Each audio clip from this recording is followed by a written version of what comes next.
اے بیٹی تو ہوا مہان راز ہو گئی، تجھ سے میں بلا زیادہ دام کاہے کو لوں گی، یہ لے تو آدھی قیمت دے دے، بس اب تو خوش ہو نا؟ بڑی بی کل پھر آنا، میں تم سے کچھ ہار بھی خریدنا چاہتی ہوں۔ ضرور آؤں گی بیٹی، تمہارے لیے ایسے ایسے خوبصورت ہار لاؤں گی کہ تم نے موہنجو دڑو میں بھی نہیں دیکھے ہوں گے۔ بیٹی اگر اس دفعہ موہنجو دڑو جانا ہو تو میرے ساتھ چلنا، تمہیں اپنی بڑی لڑکی سے ملواؤں گی، وہ وہاں کے بڑے امیر سوداگر کی بہو ہے۔ اچھا بڑی بی، اگر جانا ہوا تو تمہارے ساتھ چلوں گی۔ بیٹی تو وہاں کہاں رہا کرتی ہے؟ کیا تیرے وہاں کوئی رشتہ دار ہیں؟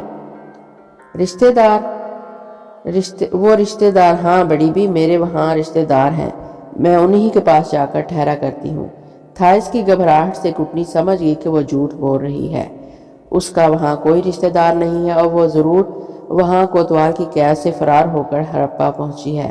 اس نے اپنا سامان سمیٹتے ہوئے کہا، اچھا بیٹی اب جاتی ہوں، کل اسی وقت آؤں گی۔ کٹنی چلی گئی، وہ سیدھا وہاں سے کوتوال شہر کے پاس پہنچی، انہیں ساری کہانی سنا ڈالی اور کہا کہ وہ عورت یقیناً موہنجو دڑو کی مفرور قیدی ہے۔ موہنجو دڑو سے آئے ہوئے سپاہیوں نے کہا کہ وہ ابھی ان کے ساتھ چلے، وہ چھاپا مار کر اس عورت کو گرفتار کرنا چاہتے ہیں۔ فوراً ایک دستہ کوتوال شہر کی سرگردگی میں تیار ہوا اور تھائس کے گھر کی طرف روانہ ہو گیا۔ تھائس گھر میں بندے پہن کر بڑے خوشی خوشی بیٹھے کڑھائی کر رہی تھی کہ اچانک دروازہ کھلا اور 3 سپاہی اندر داخل ہو گئے۔ وہ چیخ مار کر اٹھ بیٹھی۔ سپاہیوں نے اسے فوراً پہچان لیا اور فوراً اس کے منہ میں کپڑا ٹھونس کر اسے بڑے سے تھیلے میں بند کر کے گھوڑے پر لاد کر وہاں سے واپس آ گئے۔ کوتوال کو آتے ہی انہوں نے بتا دیا کہ مفرور قیدیوں میں سے عورت گرفتار کر لی گئی ہے۔ انہوں نے رات بھر تھائس کو الٹا لٹکائے رکھا اور اسے کوڑوں سے پیٹنے لگے کہ وہ بتائے کہ اس کا ساتھی کہاں ہے، مگر تھائس نے بالکل نہ بتایا، وہ بے ہوش ہو گئی۔ سپاہی اسے بے ہوشی کی حالت میں ہی لے کر موہنجو دڑو کی طرف روانہ ہو گئے۔ ادھر رات کو تھائس کے باپ کو جب معلوم ہوا کہ سپاہی آ کر اس کی بیٹی کو پکڑ کر لے گئے ہیں تو وہ سر پکڑ کر بیٹھ گیا۔ سپاہی راتوں رات تھائس کو لے کر صبح تک موہنجو دڑو پہنچ گئے اور انہوں نے تھائس کو کوتوال کی میت میں شہزادے کے حضور پیش کر دیا۔ شہزادے نے سر سے لے کر پاؤں تک تھائس کو دیکھا اور کہا، اسے شام ہونے سے پہلے پہلے پھانسی پر لٹکا دو، اسے جرت کیوں کر ہوئی کہ وہ ہماری قید سے فرار ہو جائے۔ کوتوال نے تھائس کو جیل میں ڈال دیا اور شاہی محل کے باہر میدان میں پھانسی کی تیاریاں ہونے لگیں۔ تیسرے پہر تھائس کو سیاہ لباس پہنا کر شاہی محل کے باہر میدان میں پھانسی دینے جانے کے لیے لے جایا گیا۔ پھانسی محل کی دیوار کے ساتھ لگا دی گئی تھی۔ تھائس کو سیاہ لباس پہنا دیا گیا تھا۔ جلاد پھانسی کے پاس تیار کھڑا تھا۔ سپاہی تھائس کو پکڑ کر محل کی دیوار کے سائے میں لے آئے۔ کوتوال نے حکم دیا کہ تھائس کو پھانسی پر چڑھا دیا جائے۔ تھائس کا مارے خوف کے برا حال ہو رہا تھا، کاٹو تو بدن میں خون نہیں۔ وہ حیران تھی کہ ایک دن ہی میں وہ کہاں سے کہاں آ گئی۔ اسے کبھی یہ توقع نہیں تھی کہ اسے پھانسی پر بھی چڑھا دیا جائے گا۔ اس کی آنکھوں میں اپنے باپ اور بھائی شامی کو یاد کر کے آنسو بہہ رہے تھے۔ اتفاق ایسا ہوا کہ ٹھیک اسی وقت جب کہ تھائس کے گلے میں پھانسی کا پھندا ڈالا جا رہا تھا، ادھر سے امبر گھوڑے پر سوار گزرا۔ وہ شاہی محل میں شہزادے سے ملاقات کرنے کے بعد مہمان خانے کی طرف جا رہا تھا۔ اس نے ایک عورت کو پھانسی کے تختے پر کھڑے آنسو بہاتے دیکھا۔ اچانک اسے یوں محسوس ہوا جیسے اس عورت کو اس نے کہیں دیکھا ہے۔ وہ گھوڑا دوڑاتا ہوا قریب آ گیا۔ اس نے تھائس کو اور تھائس نے امبر کو پہچان لیا۔ تھائس نے چیخ کر امبر سے کہا، امبر مجھے ان ظالموں سے بچاؤ، یہ مجھے پھانسی پر چڑھا رہے ہیں، میں بے گناہ ہوں۔ امبر نے فوراً کوتوال کو حکم دیا کہ تھائس کو پھانسی کے تختے سے نیچے اتار دیا جائے۔ کوتوال کو معلوم تھا کہ امبر بادشاہ کا خاص وزیر ہے۔ پھر اس نے جھک کر عرض کیا، جناب ہم اسے بادشاہ کے حکم سے پھانسی دے رہے ہیں۔ اس عورت نے ہمارے ملک کا سب سے گھناؤنا جرم کیا ہے، اس نے ہماری قید سے فرار ہونے کی کوشش کی تھی۔ امبر نے گرج کر کہا، پھانسی روک دی جائے، میں بادشاہ سلامت سے ابھی بات کرتا ہوں۔ جو حکم حضور۔ کوتوال نے سر جھکا کر تسلیم عرض کی اور سپاہیوں سے کہا کہ وہ تھائس کو پھانسی کے تختے سے اتار دیں۔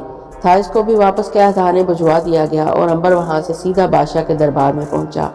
اس نے بادشاہ سے تھائس کے بارے میں صاف صاف بات کہہ دی اور اس کی جان بخشی کی درخواست کی۔ بادشاہ نے کہا، تمہارا اس عورت سے کیا رشتہ ہے امبر؟ وہ میری بہن ہے عالیجا، پھر ہم اس کی جان بخشی کرتے ہیں۔ اسی روز بادشاہ کے حکم سے تھائس کی جان بخشی کا حکم دے دیا گیا۔ امبر نے تھائس کو اپنے ساتھ لیا اور اسے اس کے گھر ہڑپا پہنچا دیا گیا۔ ہڑپا میں اس کا باپ بیٹی کی یاد میں رو رو کر زندگی کے دن پورے کر رہا تھا۔ اس نے اپنی بیٹی کو سینے سے لگا لیا۔ امبر نے ان سے کہا کہ وہ بچی کو لے کر کچھ دنوں کے لیے ہڑپا سے باہر چلے جائیں۔ تھائس نے کہا، امبر بھائی، ہمارا تو اس دنیا میں کوئی رشتہ دار بھی نہیں، ہم کہیں بھی نہیں جا سکتے، پھر تم میرے پاس شاہی قلعے کے مہمان خانے میں آ جاؤ، اس لیے کہ یہاں رہنا کسی صورت بھی ٹھیک نہیں ہے۔ ہن قوم کا حملہ ہونے ہی والا ہے، دوسرے لوگ تو مقابلہ کر لیں گے، مگر تم اور تمہارا کمزور باپ ایسا نہیں کر سکے گا۔ بہتر یہی ہے کہ تم میرے ساتھ شاہی قلعے میں چلے چلو، ہم اسے اپنی خوش قسمتی سمجھیں گے۔ امبر بیٹا، ہم تیار ہیں۔ امبر تھائس اور اس کے باپ کو لے کر ہڑپا سے موہنجو دڑو واپس آ گیا۔ یہاں اس نے دونوں باپ بیٹی کو ایک پرسکون مکان رہائش کے لیے دے دیا۔ وہ دونوں اس مکان میں ہنسی خوشی رہنے لگے۔ موہنجو دڑو پر موت کے سائے منڈلانے لگے تھے اور اس کی کسی کو بھی خبر نہیں تھی۔ ملکہ میکا اپنے ہونی وحشی قبائل کے ساتھ موہنجو دڑو کی طرف بڑھی چلی آ رہی تھی۔ وہ شہر کی سرحد کے قریب پہنچ چکی تھی۔ ادھر شہزادے کو بھی اس کے جاسوسوں نے ایک ایک پل کی خبر دے رہے تھے۔ اگرچہ شہزادے نے دشمن کے حملے کا منہ توڑ جواب دینے کے لیے پورا بندوبست کر رکھا تھا، مگر پھر بھی جب اسے جاسوس آ کر اطلاع دیتے کہ دشمن کے لشکر کی تعداد بے پناہ ہے تو وہ ذرا گھبرا سا جاتا۔ آخر ملکہ میکا کا لشکر پہنچ گیا۔ موہنجو دڑو کے قلعے کی فصیل پر کھڑے سپاہیوں نے دور سے گرد اڑتی دیکھی۔ یہ گرد دیر تک اڑتی رہی، پھر انہیں ہن قوم کے گائے کی ہڈیوں اور بکرے کے سینگوں والے خاص جھنڈے نظر آئے اور جنگی ڈھولوں کی آوازیں بھی سنائی دیں۔ قلعے کے اندر ہر سپاہی چوکس ہو گیا، تیر کمانوں پر چڑھا لیے گئے، نیزے ہاتھوں میں تھام لیے گئے۔ دشمن نے شہر کی فصیل کے باہر میدان میں خیمے گاڑ دیے گئے۔ کھڑی فصلیں پہلے سے کاٹی جا چکی تھی، جو رہ گئی تھی انہیں جلا دیا گیا تھا۔ دشمن کے سپاہیوں نے بچے کچے کھیتوں اور کسانوں کے گھروں کو آگ لگانی شروع کر دی۔ جو بوڑھے اور معذور قلعے میں پناہ نہیں لے سکے تھے، انہیں قتل کر کے قلعے کی طرف اچھال دیا گیا۔ 10-12 وحشی ہن گھوڑوں کی ننگی پیٹھ پر سوار ہو کر دوڑتے ہوئے قلعے کی دیوار کی طرف آئے اور انہوں نے بلند آواز میں کہا، ملکہ کا حکم ہے کہ اپنے بادشاہ سے کہو شہر کے دروازے ہم پر کھول دے، نہیں تو ہم شہر میں داخل ہو کر موہنجو دڑو کے کسی بچے، کسی عورت، کسی جوان، کسی بوڑھے کو زندہ نہیں چھوڑیں گے۔ فصیل کے اوپر سے کپتان نے جواب دیا، بادشاہ کے حکم سے اپنی ملکہ کو کہو کہ شہر کے دروازے ان پر ہمیشہ کے لیے بند کر دیے گئے ہیں، اگر ہمت ہے تو ان کے ساتھ ٹکرا کر دیکھ لے، ان کے سر توڑ دیے جائیں گے۔ ان گھڑ سواروں نے وحشیوں کی طرح ایک لمبی جنگی چیخ ماری اور کمان میں سے تیر فصیل کی طرف چھوڑ دیے۔ ان کے نشانے اس غضب کے تھے کہ 10 کے 10 تیروں نے 10 کے 10 سپاہی نیچے گرا دیے۔ وہ واپس بھاگ گئے کہ قلعے کی طرف سے بھی تیروں کی بوچھار آئی، مگر وہ بہت دور نکل چکے تھے۔ بادشاہ کو اپنے 10 سپاہیوں کے ہلاک کر دیے جانے کا بہت دکھ ہوا تھا۔ اس نے فوراً امبر کو طلب کیا اور اس سے کہا، امیکا کے وحشیوں نے میرے سپاہیوں کو ہلاک کر دیا ہے، اس سے ہمارے لشکر میں بد دلی پھیل سکتی ہے۔ میں چاہتا ہوں کہ ہوا کچھ بھی ہو اپنے سپاہیوں کا اعتماد بحال کیا جائے۔ امبر نے کچھ سوچ کر کہا، اس کا ایک ہی طریقہ ہے بادشاہ سلامت، کہ ایک چھاپا مار دستہ تیار کیا جائے جو رات کو شہر کے خفیہ راستے سے نکل کر دشمن کے کیمپ میں جائے اور ان کے زیادہ سے زیادہ سپاہیوں کو ہلاک کر کے ان کے سر کاٹ کر اپنے ساتھ لے آئے۔ یہ سر شہر کی فصیل کے باہر لٹکا دیے جائیں، صرف اسی صورت سے ہماری فوج کا اعتماد بحال ہو سکتا ہے۔ بادشاہ بڑا خوش ہوا، اسے یہ ترکیب بہت پسند آئی۔ اس نے کہا، میں چاہتا ہوں کہ اس منصوبے پر فوری طور پر عمل کیا جائے اور تم آج ہی رات سے اپنی قیادت میں چھاپا مار دستہ لے کر دشمن پر شب خون مار کرو۔ امبر اس کے لیے تو تیار نہیں تھا، لیکن شہزادے کی خواہش کے آگے وہ انکار نہیں کر سکتا تھا۔ اس نے کہا، ایسا ہی ہوگا بادشاہ سلامت، کل فصیل کی دیوار کے ساتھ دشمن کے سپاہیوں کے سر لٹکتے نظر آئیں گے۔ امبر نے فوراً چنے ہوئے طاقتور بہادر سپاہیوں کا ایک دستہ ترتیب دیا، انہیں ہاتھ ہدایت دی اور سیاہ کپڑے پہن کر اپنے ساتھ لے کر آدھی رات کو قلعے سے باہر آ گیا۔ دشمن کے خیمے فصیل سے کافی فاصلے پر تھے۔ وہ چھپتے چھپاتے رینگ رینگ کر آگے بڑھتے گئے، یہاں تک کہ ایک لمبا چکر کاٹ کر دشمن کے عقب میں پہنچ گئے۔ یہاں دشمن کے خیموں کا ایک حصہ شروع ہوتا تھا۔ ایک خیمے کے باہر آگ جل کر بجھ گئی تھی اور اندر ہلکی ہلکی روشنی ہو رہی تھی۔ امبر نے سپاہیوں کو اپنے پیچھے رینگنے کو کہا اور رینگ رینگ کر چلتا ہوا خیمے کے پاس آ گیا۔ اس نے درز سے جھانک کر اندر دیکھا۔ اندر 10-12 سپاہی بے خبر سو رہے تھے۔ امبر نے سپاہیوں کو اشارہ کیا۔ سپاہیوں نے پلک جھپکنے کے اندر سارے سپاہیوں کے سر کاٹ کر اپنے ہاتھوں میں پکڑ لیے۔ سارے اس قدر تیزی سے کاٹے گئے تھے کہ ان میں سے کسی کی آواز تک نہ نکل سکی۔ وہ بڑی تیزی سے خیموں سے باہر نکلے اور رینگتے ہوئے واپس قلعے کی فصیل کی طرف روانہ ہو گئے۔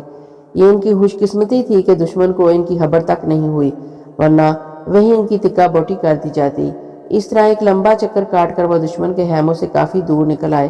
اب شہر کی فصیل ان کے سامنے تھی۔ انہوں نے اپنی فصیل پر کھڑے پہرے داروں کو ہاتھ اشارہ کیا، جس سے وہ سمجھ گئے کہ اپنے سپاہی آ رہے ہیں۔ وہ بڑے آرام سے خفیہ راستے سے داخل ہو کر قلعے کے اندر آ گئے۔ صبح کو ہن قوم کے وحشیوں کے کٹے ہوئے سر فصیل کی دیوار پر لٹکا دیے گئے۔ ملکہ امیکا کو اس دلیرانہ واقعے کی اطلاع ملی تو وہ غصے سے آگ بگولا ہو گئی۔ اسے کبھی خیال ہی نہیں تھا کہ دشمن رات کو ان کے عقب میں آ کر ان کے سپاہیوں کا سر کاٹ کر لے جائے گا۔ ملکہ نے جوش میں آ کر اسی وقت حکم دیا کہ شہر پر حملہ کر دیا جائے۔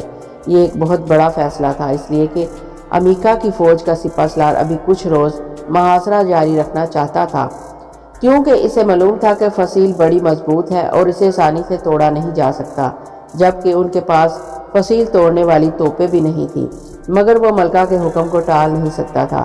وہ ملکہ کے آگے بے بس تھا، اس لیے کہ ملکہ کو پوری قوم، پوری فوج کا اعتماد حاصل تھا۔ سپہ سالار نے دبی آواز میں ملکہ سے کہا کہ ایک دم حملہ کرنے میں خطرہ ہے کہ ہمارے سپاہیوں کا زیادہ نقصان ہوگا۔ مگر ملکہ امیکا اس پر برس پڑی اور اسے بزدل اور کمزور سپہ سالار کے طعنے دینے لگی۔ سپہ سالار مجبور ہو گیا، چنانچہ اس نے شہر پر حملے کا حکم دے دیا۔ فوج آگے بڑھنے لگی۔ فصیل کے اوپر سے سپاہیوں نے ان وحشیوں کو آگے بڑھتے دیکھ لیا تھا۔ جب وہ کھائی کے قریب آئے تو انہوں نے اوپر سے تیروں کی بارش شروع کر دی۔ دونوں طرف سے باقاعدہ لڑائی شروع کر دی گئی۔ یہ چاہتے تھے کہ کسی طرح وہ کھائی عبور کر کے فصیل کی دیوار پر چڑھنے میں کامیاب ہو جائے، لیکن کھائی میں پانی بھر گیا تھا۔ کھائی گہری تھی اور پھر پانی میں انسانی خون کے پیاسے مگرمچھ تیر رہے تھے۔ سپہ سالار کے حکم سے فوراً لکڑی کا پل تیار کر دیا گیا۔ وحشی اس پل پر سے گزر کر فصیل کی دیوار کے نیچے پہنچ گئے۔ اوپر سے ان پر تیروں اور نیزوں کی بارش شروع ہو گئی۔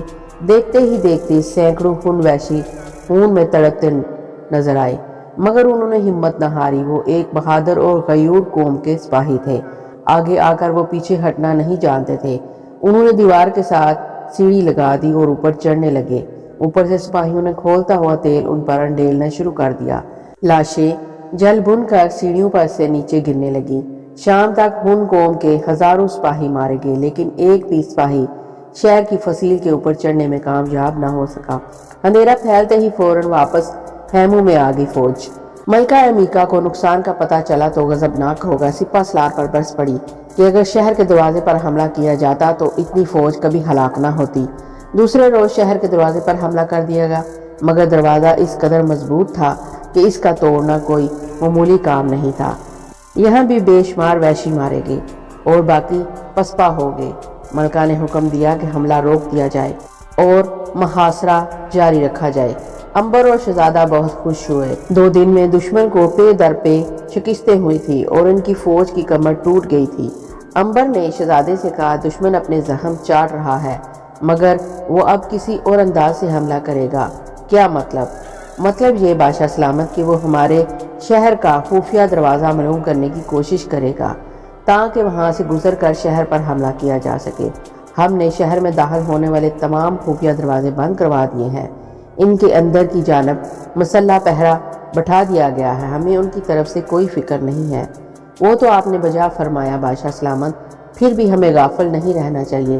دشمن کی تعداد بہت زیادہ ہے، دوسرے اس کے پاس بڑے بڑے ذہن ہیں اور ایسے سپاہی موجود ہیں جو اپنی جان کی بازی لگا کر بھی خفیہ دروازے سے پہنچنے کی کوشش کریں گے۔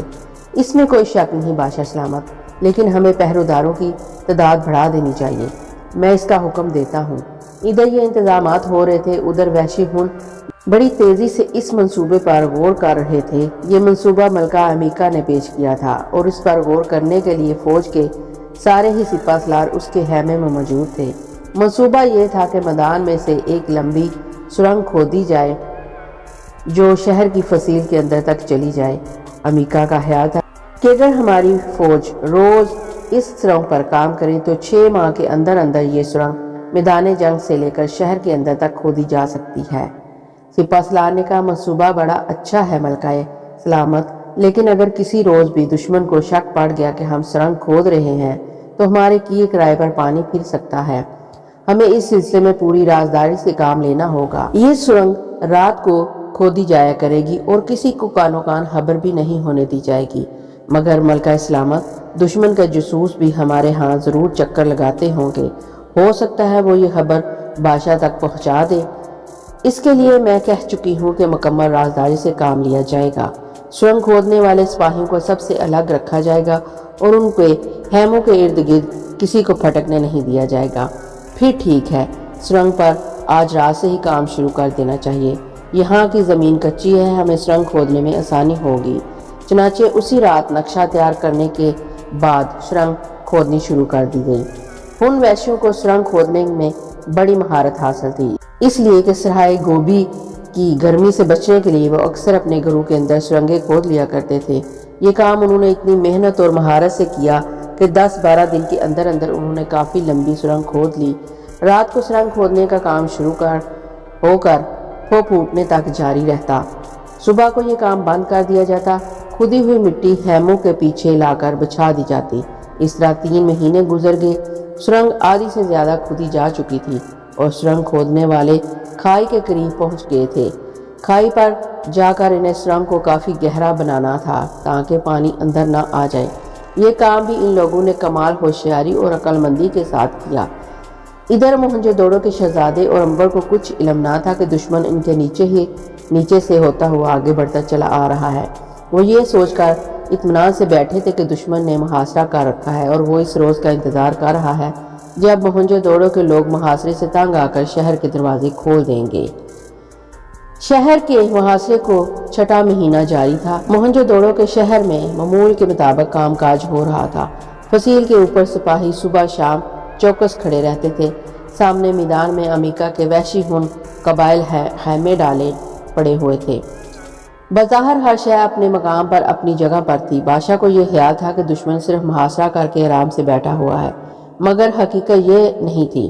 دشمن نے سرنگ کھود لی تھی اور آج رات اس کی فوج نے موہنجو دڑو کے شہر میں داخل ہو کر عام حملہ کر دینا تھا۔ شام کے سائے گہرے ہو گئے تھے۔ بادشاہ کی خوابگاہ میں مشعلیں روشن ہو گئی تھیں۔ اودو لوبان سلگا دیے گئے تھے۔ امبر بادشاہ کے ساتھ مل کر غور کرنے لگا کہ محاصرہ اتنا لمبا کیوں ہو رہا ہے، کہیں ہن کوئی سازش تو نہیں کر رہا، مگر انہوں نے یہی اندازہ لگایا کہ کہیں کوئی سازش نہیں ہو رہی، ہر شے اپنی جگہ ٹھیک ٹھاک ہے۔ امیکا صرف محاصرہ کر کے انہیں تھکا دینا چاہتی ہے۔ امبر کی تجویز کے مطابق امیکا کے سپہ سالار کو ساتھ ملانے کی ابھی کوشش نہیں کی گئی تھی۔ اس کی وجہ صرف یہ تھی کہ بادشاہ کے خاص جاسوس پہلے روز کے مارکے کے بعد میں مارے گئے تھے۔ اب بادشاہ کا خیال تھا کہ امبر کو اس مہم پر بھیجے۔ مجھے تم پر بھروسہ ہے امبر، اور تم عقل مند نوجوان ہو۔ تم بات کو بڑے خاص انداز میں کرو گے اور مجھے یقین ہے کہ تم امیکا کے خاص سپہ سالار کو اپنے ساتھ ملانے میں کامیاب ہو جاؤ گے۔ میں آج رات ہی محل سے باہر نکل کر دشمن کے خیموں کی طرف جاتا ہوں اور سپہ سالار سے بات کر کے اسے پورا لالچ دینے کی کوشش کرتا ہوں۔ دشمن رات کے پچھلے پہر سرنگ کے ذریعے داخل ہو کر حملہ کرنا چاہتا تھا، اس وقت جب موہنجو دڑو کا شہر خواب و خروش کے مزے لوٹ رہا ہوگا۔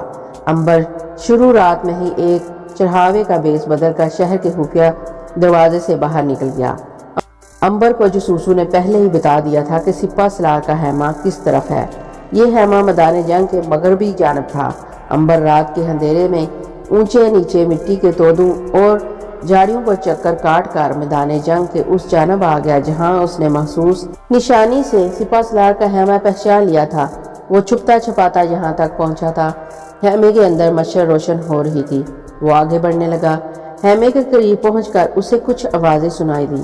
ابھی وہ ان آوازوں پر غور ہی کر رہا تھا کہ اچانک 6-7 سپاہیوں نے اسے لپک کر اپنی گرفت میں لے لیا اور اسے جکڑ کر بولے، کون ہو تم؟ ارے یہ تو دشمن کا آدمی ہے، یقیناً یہ جاسوس ہے، اسے قتل کر دو۔ نہیں، اسے ملکہ کے پاس لے چلو اور انعام حاصل کرو۔ امبر سمجھ گیا کہ وہ گواروں میں پھنس گیا ہے۔ وہ اسے مار تو سکتے نہیں مگر ملکہ کے سامنے پیش کر کے اس کے سارے منصوبے پر پانی ضرور پھیر سکتے تھے۔ اور یہی ہوا، ملکہ کا خیمہ وہی تھا جسے عنبر سپہ سالار کا خیمہ سمجھ رہا تھا۔ سپاہی اسے لے کر خیمے کے اندر آگئے۔ وہاں ملکہ امیکا اپنے بڑے وزیر خاص کے ساتھ جنگ کے بارے میں گفتگو کر رہی تھی۔ ملکہ عالیہ، یہ شخص دشمن کا جاسوس ہے، یہ خیمے کے باہر گھوم رہا تھا۔ ملکہ نے مشعل کی روشنی میں عنبر کو دیکھا تو اسے پہچان لیا اور طنزاً ہنس پڑی۔ تو تم ہمارے ملک میں جڑی بوٹیوں کی تجارت نہیں بلکہ جاسوسی کرنے آئے تھے، تم موہنجو دڑو کے بادشاہ کے جاسوس تھے۔ عنبر نے کہا، اگر میں کہوں کہ یہ ٹھیک ہے تو تم میرے ساتھ کیا سلوک کرو گی؟ ملکہ نے گرج کر کہا، میں تمہیں کوہلو میں ڈال کر پلوا دوں گی۔ عنبر نے مسکرا کر کہا، تم پھر بھی مجھے ہلاک نہیں کر سکو گی، اس لیے کہ میں نہیں مر سکتا۔ ہاں، تمہیں ایک بات ضرور کہنا چاہتا ہوں کہ اس شہر کا اگر تم 1000 برس تک بھی محاصرہ کیے رکھو تو کامیاب نہیں ہو سکتی۔ اس لیے بہتر یہی ہے کہ جتنے سپاہی تم مروا چکی ہو اسی پر صبر کرو اور لشکر لے کر یہاں سے واپس چلی جاؤ۔ بکواس بند کرو، ملکہ نے چیخ کر کہا، میں اس شہر کی اینٹ سے اینٹ بجا دوں گی۔ میری فوج کا ایک ایک سپاہی تمہارے ایک ایک سپاہی کے خون کا پیاسا ہے۔ میں اپنے تمام سپاہیوں کا بدلہ لوں گی۔ میں اس شہر کو فتح کر کے وہاں کسی انسان کو زندہ نہیں چھوڑوں گی۔ تم ایسا نہیں کر سکو گی۔ ملکہ نے کہا، اب جب کہ تم ہماری قید میں ہو تو تمہیں بتانے میں حرج نہیں ہے۔ سنو، میری فوج نے جہاں تم کھڑے ہو وہاں سے لے کر تمہارے موہنجو دڑو کے شہر کے اندر تک سرنگ کھود لی ہے، اور آج رات آدھی رات کے بعد ہم تمہارے شہر میں داخل ہو جائیں گے۔ میری فوج سرنگ کے اندر جمع ہو رہی ہے۔ بولو، اب کیا کہتے ہو تم؟ عنبر نے یہ سنا تو حیرت میں ڈوب کر رہ گیا۔ اگر ملکہ ٹھیک کہہ رہی تھی تو موہنجو دڑو کا بادشاہ بازی ہار گیا تھا، کیونکہ اگر ملکہ کا ٹڈی دل شہر کے اندر داخل ہو گیا تو وہ یقیناً شہر پر قبضہ کر لے گا۔ عنبر کو صدمہ ہوا کہ اس بارے میں انہوں نے کبھی غور نہیں کیا کہ یہ ہن قوم کے وحشی تو سرنگ کھودنے میں اپنا جواب نہیں رکھتے۔ ملکہ نے عنبر کی طرف اشارہ کر کے سپاہیوں سے کہا، اسے زنجیروں میں قید کر کے قید خانے میں ڈال دو۔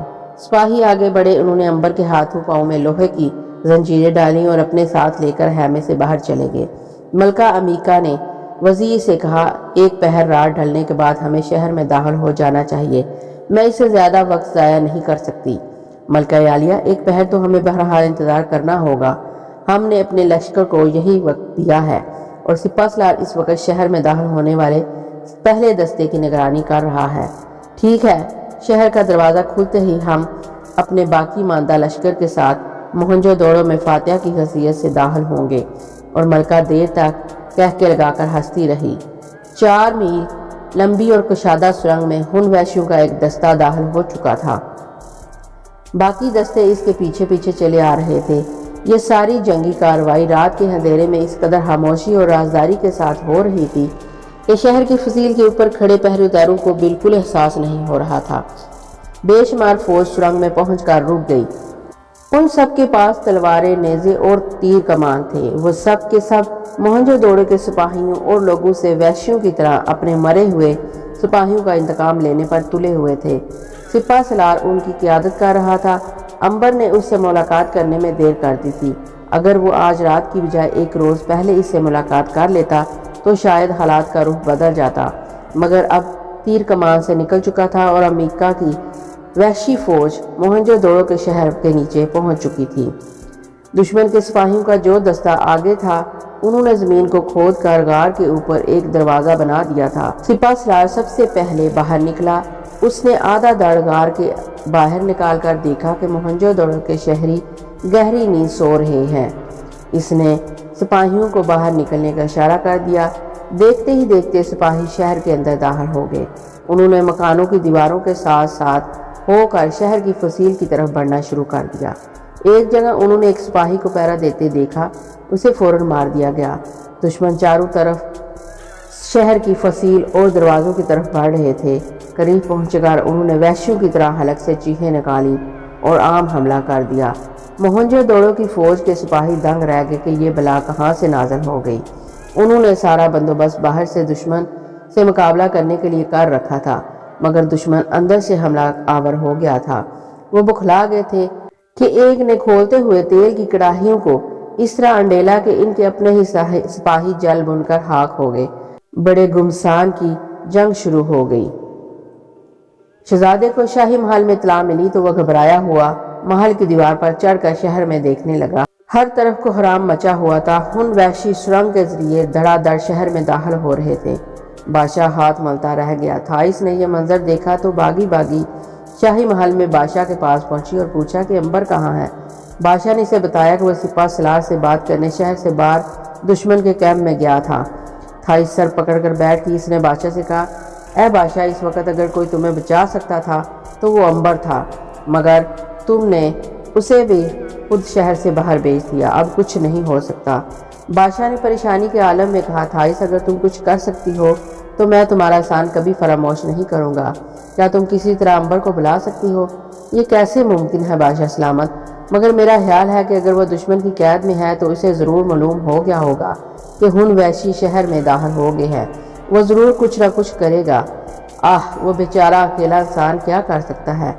ایسا نہیں ہے بادشاہ سلامت، میں نے اس اکیلے انسان کو ہزاروں کی فوج کے ساتھ مقابلہ کر کے فتح حاصل کرتے دیکھا ہے۔ اگر اس نے آپ کی مدد کرنے کا ارادہ کر لیا ہے تو شکست فتح میں بدل سکتی ہے۔ پھر مجھے بتاؤ میں کیا کروں؟ آپ محل کے سارے دروازے بند کروا دیں، دشمن ضرور اس طرف بھی آ رہا ہوگا۔ دروازوں کو فوراً بند کروا دیا گیا۔ میں کوشش کرتی ہوں کہ امبر کو یاد کر کے اس کے خیال میں اثر ڈالوں۔ بادشاہ نے حکم دے دیا کہ محل کے سارے لوہے کے دروازے بند کر دیے جائیں۔ دروازے اسی وقت بند کر دیے گئے اور محل کی دیواروں پر سپاہی تیر کمان لے کر چڑھ گئے۔ تھائس نے کمرے کے درمیان میں چوکی پر بیٹھ کر آنکھیں بند کی اور رب عظیم سے دعا مانگنے لگی۔ ادھر امبر کو پتہ چل گیا کہ امیکا کی فوج موہنجو دڑو کے شہر میں داخل ہو گئی ہے اور وہاں بڑے زوروں کی جنگ ہو رہی ہے، مگر چونکہ وحشی ہن اچانک داخل ہوئے تھے اس لیے یقینی بات تھی کہ ان کا پلڑا باری ہو۔ تھوڑی دیر میں شہر کے دروازے بھی کھلنے والے تھے، جہاں سے امیکا نے اپنی فوج کے ساتھ شہر میں فاتح کی حیثیت سے داخل ہونا تھا۔ امبر کو سب سے زیادہ خیال تھائس کا تھا، جو شاہی مہمان خانے میں تھی۔ اسے اچھی طرح معلوم تھا کہ ہن وحشی جب قتل و عام شروع کر دیتے ہیں تو کسی کو بھی زندہ نہیں چھوڑیں گے، وہ تھائس کو بھی ضرور قتل کر دیں گے۔ اس کے دل میں تھائس کو وحشی سپاہیوں سے بچانے کا جذبہ بڑی شدت سے بیدار ہو گیا۔ اس نے آنکھیں بند کر کے دونوں ہاتھ ہوا میں بلند کر کے دیوی بلتیس کی بہن کو آواز دی، ایک فلک شگاف کہکے کے ساتھ، جس کی آواز صرف امبر ہی سن سکتا تھا۔ دیوی اس کے سامنے آ کر کھڑی ہو گئی۔ اس نے کہا، میں جانتی ہوں تم نے مجھے کس لیے بلایا ہے۔ اگر تھائس کا خیال نہ ہوتا تو شاید میں ادھر کا رخ نہ کرتی، لیکن وہ ایک بے گناہ لڑکی ہے۔ اس نے مردوں کے ہاتھوں بڑے ظلم اٹھائے ہیں، میں اس کی مدد ضرور کروں گی۔ میں بھی یہی چاہتا ہوں دیوی کہ تھائس کو ظالم وحشیوں سے بچایا جائے، مگر یہ اسی صورت میں ہو سکتا ہے کہ سارے کے سارے وحشی ہون قوم کو موہنجو دڑو سے باہر نکال دیا جائے، کیونکہ اگر ایک بھی وحشی سپاہی وہاں رہا تو تھائس کی زندگی کو خطرہ ہے، اور پھر ان کی لاکھوں بے گناہ عورتوں اور بچوں کو بھی موہنجو دڑو میں آرام سے نہیں رہنے دیں گے، اور جنہوں نے کبھی کسی سے کچھ نہیں کہا۔ سنو امبر، میں تمہیں اس وقت تک کے لیے ایک ایسی طاقت عطا کرتی ہوں جب تک کہ موہنجو دڑو سے ہن وحشیوں کا صفایا نہیں ہو جاتا۔ تم دشمن کو شہر سے نکالنے یا انہیں ہلاک کرنے کے لیے جو چاہے گے وہی ہوگا۔ یہ لو میری انگوٹھی، اسے پہن لو۔ اب تم جس چیز کی خواہش کرو گے وہ پوری ہو جائے گی۔ انگوٹھی امبر کے حوالے کر کے دیوی غائب ہوگی۔ امبر نے انگوٹھی پہن لی۔ ابھی وہ چوکی سے اٹھا بھی نہیں تھا کہ 4 سپاہی اندر داخل ہوئے اور اسے گھسیٹتے ہوئے ملکہ امیکا کے خیمے میں لے گئے۔ امیکا نے کہکا لگایا اور کہا، اے کمینے جاسوس، اپنی جاسوسی اور ہن قوم کے ساتھ غداری کا انجام دیکھ لے۔ ہماری آدھی سے زیادہ فوج اس وقت تمہارے شہر میں داخل ہو کر قتل عام کر رہی ہے، اور شہر کے دروازے ہم پر بھی کھلنے والے ہیں۔ بول اب تو کیا کہتا ہے؟ امبر نے کہا، تمہاری موت قریب ہے ملکہ امیکا، اگر تم موت سے بچنا چاہتی ہے تو اسی وقت اسی جگہ سے گھوڑے پر سوار ہو کر اپنے ساتھیوں کے ہمراہ صحرائے گوبی کی طرف فرار ہو جا۔ اس کی گردن اتار دو، ملکہ نے جوش میں آ کر کہا۔ ایک سپاہی نے تلوار کھینچ کر پوری طاقت سے ماری، مگر خود منہ کے بل زمین پر گر کر تڑپ کر مار گیا۔ دوسرا آگے بڑھا، اس کا بھی یہی حشر ہوا۔ ملکہ نے تیسرے کو آگے بڑھ کر امبر کو ہلاک کرنے کا حکم دے دیا۔ تیسرا سپاہی بھی ابھی ایک قدم ہی چلا تھا اور وہی منہ کے بل گرا اور تڑپنے لگا۔ ملکہ امیکا بکھلا گئی کہ یہ کیا ہو رہا ہے۔ اس نے اپنے وزیر کو تیر کمان دے کر کہا، اس کا جسم تیروں سے چھلنی کر دو۔ وزیر خاص نے کمان پر ایک ساتھ 6 تیر چلائے اور کھینچ کر مارے تو سارے کے سارے تیر بجائے انبر کی طرف آنے کے اس کے جسم کے پار ہو گئے۔ وہ لہولہان ہو کر زمین پر گر پڑا اور تڑپ تڑپ کر ٹھنڈا ہو گیا۔ انبر نے ہنس کر کہا، امیکا تیری موت تمہارے سر پر کھیل رہی ہے، تمہارے دن پورے ہو گئے ہیں، تو نے لوگوں کے ساتھ بڑے ظلم کیے ہیں، اب وقت آ گیا ہے تجھ سے گن گن کر بدلے لیے جائیں۔ امیکا کچھ ڈر گئی تھی مگر اس نے ظاہر نہ ہونے دیا اور چیخ کر ویشیوں کی طرح بولی، میں موہنجو دڑو کی اینٹ سے اینٹ بجا دوں گی، میرے لشکر کے سپاہی اس وقت قلعے پر قبضہ جما چکے ہیں، تمہاری یہ جادوگری میرا کچھ نہیں بگاڑ سکتی۔ اتنا کہہ کر وہ باہر نکلی اور گھوڑے پر سوار ہو کر شہر کی فصیل کی طرف روانہ ہو گئی۔ اس وقت میدان جنگ میں دن کی روشنی پھیل چکی تھی اور ہن ویشی نے شہر کا دروازہ کھول دیا تھا جس میں سے امیکا کی فوج اندر داخل ہو رہی تھی۔ انبر خیمے سے باہر آیا، وہ بھی گھوڑے پر سوار ہوا اور شہر کے کھلے دروازے کی طرف گھوڑے کو سرپٹ دوڑاتے لے گیا۔ اس نے انگوٹھی والا ہاتھ دروازے کی طرف کیا، اچانک کھلا ہوا دروازہ بڑی طاقت کے ساتھ اپنے آپ بند ہونا شروع ہو گیا اور سینکڑوں سپاہی اس کے نیچے آ کر کچلے گئے۔ دروازہ بڑی مضبوطی سے بند ہو چکا تھا اور امیکا اس کے باہر کھڑی بڑی حیرت سے چاروں طرف دیکھ رہی تھی۔ انبر گھوڑا دوڑاتا ہوا اس کے پاس آیا اور بولا، تمہارا زوال شروع ہو گیا ہے امیکا، دروازہ اب تم پر کبھی نہیں کھلے گا، تمہاری اندر کی فوج اندر ہی تباہ کر دی جائے گی اور تمہیں اس فصیل کے نیچے بسم کر دیا جائے گا۔ انبر نے انگوٹھی والا ہاتھ امیکا کے لشکر کی طرف کیا، ایک دم سے بجلی چمکی اور آن کی آن میں سارے کے سارے گھوڑے جن پر سپاہی بیٹھے ہوئے تھے لڑکھڑا کر زمین پر گرے اور گرتے ہی ایک دم توڑ گئے۔ ایک دم ہزاروں گھوڑے مر گئے، سپاہی زمین پر گرے پڑے تھے۔ امیکا دانت پیس کر رہ گئی، اس کی سمجھ میں نہیں آ رہا تھا کہ یہ کیا ہو رہا ہے۔ سپاہی نیزے لے کر انبر پر حملہ آور ہوئے، جو سپاہی نیزہ لے کر انبر کی طرف بڑھتا اپنے ہی نیزے سے ہلاک ہو کر تڑپنے لگتا۔ انبر نے امیکا کو زمین سے اٹھا کر اپنے گھوڑے پر ڈال دیا، وہ تڑپ کر کچلی مگر اپنی جگہ سے حرکت نہ کر سکی۔ اسے یوں محسوس ہوا جیسے اسے کسی نے پتھر کے ساتھ باندھ دیا ہے۔ ہن فوج کے سپاہیوں نے اپنی ملکہ کو بے بسی کے عالم میں دشمن کی قید میں دیکھا تو ایک دم انبر کی طرف جلگار کی طرح بڑھے۔ آسمان پر بجلی ایک بار پھر کڑکی اور شعلے نے لپکا ان سب کو جلا کر خاک کر دیا۔ انبر نے امیکا کو قید کر لیا، وہ شہر کے دروازے میں سے اندر داخل ہو گیا۔ شہر کے اندر ہر طرف ایک کوہرام برپا تھا۔ امیکا کی فوج نے شہر پر قبضہ کر لیا تھا اور اب شاہی محل کا دروازہ توڑ رہے تھے۔ امیکا نے چیخ مار کر اپنے سپاہیوں کو کچھ کہنا چاہا مگر آواز اس کے حلق میں اندر ہی اندر بند ہو کر رہ گئی۔ انبر نے انگوٹھی کو آسمان کی طرف بلند کیا، بجلی کی کڑک نمودار ہوئی، اس کے شور سے سارا شہر گونج اٹھا، مکانوں کے در و دیوار ہل گئے۔ اس کے ساتھ ہی امیکا کا لشکر کا ایک ایک سپاہی جہاں تھا وہیں کا وہیں کھڑا رہ گیا۔ سارے کے سارے سپاہیوں کے ہاتھوں سے تلواریں، نیزے اور تیر کمان گر پڑے اور وہ پتھر کا بت بن گئے تھا۔ اس نے بجلی کی کڑک سے سمجھ لیا کہ انبر آ گیا ہے۔ بادشاہ شاہی محل کے ایک خاص چروکے میں چھپا کھڑا یہ سارا منظر اپنی آنکھوں سے دیکھ رہا تھا۔ وہ حیران تھا کہ ایک ہی پل میں سارے کے سارے سپاہی پتھر کا بت کس طرح بن گئے۔ انبر گھوڑے سے امیکا کو لے کر شاہی محل کے دروازے پر آ کر رک گیا۔ اس نے دروازے کی طرف اشارہ کیا، شاہی محل کے بڑے دروازے کی کھڑکی اپنے آپ کھل گئی اور وہ اندر داخل ہو گیا۔ بادشاہ اپنے درباریوں اور سپہ سالار کے ساتھ آگے بڑھ کر انبر کا خیر مقدم کو آیا۔ انبر نے سب سے پہلے پوچھا، میری بہن تھائس کہاں ہے؟ بادشاہ نے کہا، گھبرانے کی بات نہیں انبر، تھائس زندہ ہے اور محل کے حرم میں دوسری بیگمات کے ساتھ بڑے سکون کے ساتھ بیٹھی ہے۔ اسے معلوم ہو گیا ہے کہ تم آگے ہو اور ہماری شکست فتح میں بدل گئی ہے۔ انبر بادشاہ اور درباریوں کے ساتھ شاہی محل کے حرم میں آ گیا اور وہاں تھائس سے ملاقات کی۔ تھائس کو زندہ سلامت دے کر اس کی جان میں جان آئی، کیونکہ اس کی آمد سے پہلے اگر کوئی سپاہی محل میں داخل ہو کر اسے ہلاک کر دیتا تو وہ اس کی مدد نہیں کر سکتا تھا۔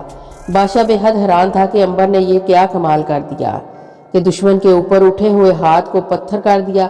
اس نے انبر سے پوچھنے کی کوشش کی مگر انبر نے صرف اتنا کہا، اے بادشاہ، یہ رب عظیم کا تم پر فضل ہوا ہے، اس لیے اب تم پر لازم ہے کہ رعایا کے ساتھ ناانصافی اور ظلم نہ کرو، ہر شخص کو اس کا حق دو اور گناہوں سے توبہ کرو، ورنہ اس شہر پر اگر پھر کوئی تباہی آئی تو لوگ اسے ہمیشہ مردوں کا شہر کہہ کر پکارا کریں گے۔